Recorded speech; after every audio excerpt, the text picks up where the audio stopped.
n'aime pas les oiseaux, ces grands animaux à plumes majestueux? En tout cas, certainement pas nous. On les admire tellement. Acquérir leur confiance et leur respect serait pour nous tous un honneur. Nous en côtoyons tous les jours et jamais nous ne manquerons une chance de les remercier du bien-être qu'ils apportent à nos vies. Sans eux, certains d'entre nous seraient perdus en cas d'une raison de vivre. Par chance, ils nous ramènent sur le droit chemin. Notre maître, après sa mort, nous a demandé de diffuser ses croyances.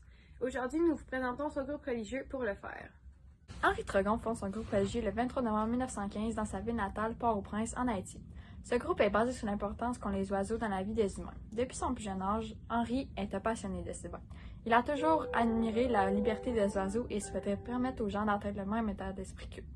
Selon lui, ils sont les seuls à avoir véritablement la réponse à la paix intérieure, la liberté et l'harmonie. Étant né le 5 janvier 1883, le jour qui célèbre les oiseaux, le père de Henri lui racontait toujours qu'il y avait un don lui permettant de communiquer avec ses animaux. Il voulait donc mettre ce don au service des gens en servant d'intermédiaire entre eux et les êtres humains. Il nomme ce groupe Zoiseau, qui signifie oiseau en créole haïtien. C'est un homme déterminé et persévérant. Il a donc mis beaucoup d'efforts dans la création de ce groupe. Il a grandi dans une famille nombreuse de 7 frères et 3 sœurs qui l'ont supporté pendant tout le processus de création et qui en ont eux-mêmes fait partie. Étant attentionné à l'écoute, Henri avait vraiment le bien-être de ses membres à cœur. À la mort de Henri en 1950, c'est Georges Tregon, son fils unique, qui a repris le groupe religieux pendant plus de 45 ans. Ensuite, en 1995, c'est Rudolph qui a repris le groupe religieux de son grand-père. C'est grâce à lui que le groupe a pris de l'ampleur et que de nombreux nouveaux adeptes l'ont intégré. Il a fait plusieurs voyages au travers de l'Haïti pour montrer aux gens que le groupe d'oiseaux était un endroit où ils pouvaient être bien et se retrouver eux-mêmes. De nombreuses personnes ont rejoint Rudolph à la suite de ces voyages. Il est aussi passionné que son grand-père par les oiseaux et trouve l'importance de suivre les traces de ceux-ci. Il continue de diffuser les messages initiaux de Henri. Né le 3 février 1943, il a aujourd'hui 79 ans et est toujours le membre du groupe Oiseaux. Le rôle de maître va de génération en génération dans la famille Tregon, tout comme le don de communication avec les oiseaux, dont le prochain sera le fils aîné de Rudolph, Winston, qui a présentement 56 ans. Le gros oiseau fait partie de la famille ésotérique. Plusieurs secrets ancestraux sont gardés sur le don des oiseaux, ainsi que sur les membres de la famille Tregon. Seulement ceux qui en font partie peuvent être au courant de ceux-ci, et ils sont transmis de génération en génération. Ainsi, le savoir provient des oiseaux et est leur seule source d'inspiration. Ce mouvement religieux permet de combler de nombreux besoins, dont le besoin de sens et de compréhension. Le maître, qui est capable de communiquer très facilement avec les oiseaux, prend part des suggestions de chacun et fera appel aux oiseaux pour avoir une réponse claire de leur sujet existentiel pour leur fournir le plus d'aide possible. L'adepte recevra une réponse si seulement le dieu des oiseaux croit réellement que le monde peut savoir la vérité. Par la suite, ceux-ci peuvent combler le besoin d'avoir des guides et des repères moraux. Le maître, les oiseaux et le dieu sont des personnages très importants pour le mener au droit chemin de la liberté ainsi qu'à une paix intérieure incontournable. La nécessité d'apparence est aussi élaborée. Ce groupe permet de rencontrer plusieurs gens ayant le même but à accomplir juste avant de rejoindre Dieu. Il permet aussi de tisser des liens avec des personnes de même croyance et de partager des questionnements qui peuvent en aider quelques-uns. Le lien entre les enseignants et les adeptes est très puissant et ce qui peut en réconforter plusieurs. Tous se sentent à leur place et en sécurité. Notre groupe religieux vise une clientèle qui est bien spécifique. Les personnes âgées qui sont plus matures, plus calmes et qui ont un très bon sens de l'écoute sont les candidats idéaux pour faire partie de notre mouvement. Si tu as besoin de trouver un sens à ta vie et de trouver les réponses à tes questions existentielles, mais que tu as vécu plusieurs échecs à essayer, la voix des oiseaux a pour nous été la voie de la réussite, dont elle peut très bien l'être pour toi aussi. La plupart des gens qui entrent notre groupe sont des personnes qui sont ouvertes d'esprit, car nous avons certainement un mode de vie différent des autres. Pauvres, aisés, cela n'importe peu l'argent, ne fait jamais et ne fera jamais partie de nos sujets de conversation. Beaucoup de choses te feront appris lors de ton cheminement, donc si tu n'es pas apte ou intéressé à travailler et donner ton 100%, peut-être que ce n'est pas ta place. Ensuite, plusieurs valeurs nous touchent à cœur. La liberté. Tu es libre de prendre tes propres décisions, jamais personne ne t'obligera à rester ou faire partie de notre groupe. On ne veut surtout pas que les gens se sentent prisonniers, voire même forcés. Le calme, les oiseaux vivent dans le silence et la tranquillité. Donc, pourquoi ne pas faire de même? Pourquoi s'imposer du stress pour aucune raison quand tu peux vivre dans la tranquillité d'esprit? La paix, aucune violence, aucune arme ou encore aucun commentaire désobligeant ne sera toléré dans ce groupe. Nous sommes un mouvement pacifiste et nous ne voulons pas de mal à autrui. L'harmonie, tous nos adeptes s'entendent à merveille. Ils vivent dans la joie de vivre. Personne ne pourra jamais briser ce lien de complicité qui réunit tous ces gens. La sincérité.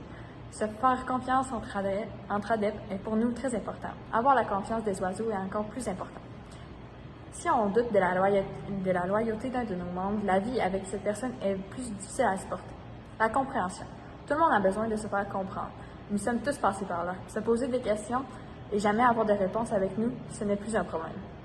Les membres officiels du groupe doivent quand même respecter plusieurs obligations. Par exemple, pendant une semaine dans l'année, ils doivent suivre l'alimentation des oiseaux, ce qui inclut des petits fruits, des insectes et des petits vertébrés.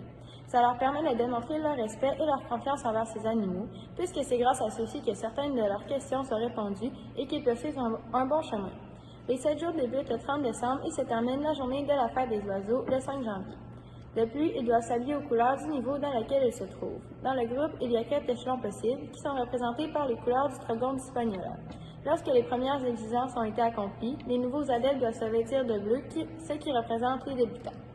Ceux-ci sont en formation et suivent les instructions des enseignants. Ils apprennent les règles et les principes de base du oiseau. Ils découvrent les valeurs les plus importantes et commencent à discuter avec des gens de niveau plus élevé de leurs questions. Pour passer au prochain niveau, ils doivent apprendre à jouer le hapo, qui est un instrument qui permet d'imiter le chant des oiseaux. Une fois qu'ils maîtrisent cet instrument, ils doivent maintenant s'habiller en rouge. Cette couleur démontre que ce sont des adeptes officiels. Et ils apprennent toutes les informations sur les oiseaux, mais surtout sur le Trogon d'Hispaniola. Les secrets leur sont révélés et ils doivent se montrer dignes de confiance pour passer à la prochaine couleur, le gris. Les gens apportant le gris sont les enseignants. Ce sont eux qui s'occupent d'encadrer les adeptes de tout leur apprendre. Et c'est le niveau le plus haut qu'un adepte peut atteindre. La dernière couleur est portée par seulement une personne, le maître. C'est celui qui dirige la secte et il dit obligatoirement être de la famille Trogon. C'est Rudolf qui occupe ce poste présentement. Il a l'habileté de communiquer avec les oiseaux et agit comme intermédiaire entre eux et les adeptes. Lorsqu'ils ont des questions sur leur vie, ils viennent voir le maître qui peut utiliser son don pour obtenir la réponse des oiseaux. Chaque membre de ce groupe croit que le dieu qui nous domine est en réalité un homme mi-humain, mi-oiseau. Il se nomme Bondizo. En créole haïtien, Bondi signifie Dieu. Tous les adeptes croient que seulement les oiseaux ont les réponses à leurs questions existentielles. Les chants de ces créatures les guident vers la paix et la liberté. Certains en écoutent pendant de longues heures pour se détendre et faire disparaître leur stress. Si jamais un adepte ose désobéir aux traditions du groupe ou encore de voler des secrets, ils ne sont plus jamais dignes de l'aide des oiseaux et sont bannis du mouvement à vie. Ils n'auront droit à aucun contact avec eux et même de communiquer avec eux sera interdit. Par la suite, ces croyants pensent que le Trogon d'Hispaniola est la première espèce arrivée sur Terre et que les humains se basent sur lui pour définir qui ils sont. Selon eux, la vie est basée sur cette espèce et si jamais elle disparaissait, les êtres humains finiraient eux aussi par disparaître petit à petit. Cet oiseau serait la raison pourquoi tout le monde existe aujourd'hui. L'évolution de l'être humain serait en partie grâce à eux et nous les remercions chaque jour de notre vie dans la présence de cette secte. Nous sommes très reconnaissants de tout leur travail acharné pour rendre notre vie meilleure. C'est pour cela que nous leur donnons un mérite plus que demandé. Le 5 janvier, le jour de la naissance de notre fondateur, M. Trogon, mais aussi la journée des oiseaux, est une date d'une très grande importance dans notre groupe. Pendant cette journée, tous doivent être vêtus de plumes. Les enseignants imitent le chant des oiseaux avec la peau, un instrument de musique. Ils expriment dans le langage de nos créateurs leur reconnaissance. Les débutants, pour leur part, dansent sur le rythme eux aussi du chant des oiseaux. Ces danses sont enseignées pendant toute l'année, un petit peu à chaque jour. Ce jour-là, les membres peuvent recevoir leur nouveau badge quand ils passent d'un niveau à un autre. C'est le maître lui-même qui leur remet lors d'une cérémonie sacrée.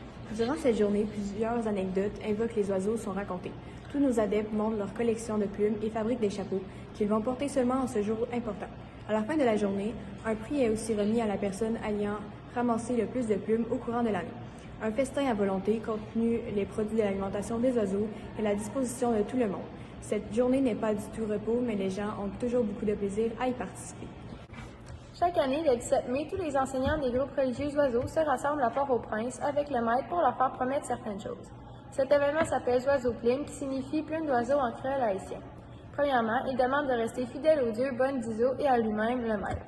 Ensuite, il ne doit jamais douter du pouvoir des oiseaux. Il doit accepter tous les nouveaux adeptes qui cherchent la liberté et leur enseigner tout ce dont ils ont besoin pour passer à des niveaux supérieurs. Pour finir, ils doivent s'assurer que leurs élèves respectent les règles. En signe de cette promesse, le maître leur remet une plume de Trogon en or qu'ils doivent avoir sur eux en tout temps. Si une de ces promesses est brisée, elle leur est retirée et ils perdent leur poste d'enseignant. Ce groupe, depuis sa naissance, a évolué très rapidement et compte maintenant 1 million d'adeptes en Haïti. L'oiseau a attiré une très grande population et chaque année, environ 20 000 pratiquants s'y intègrent.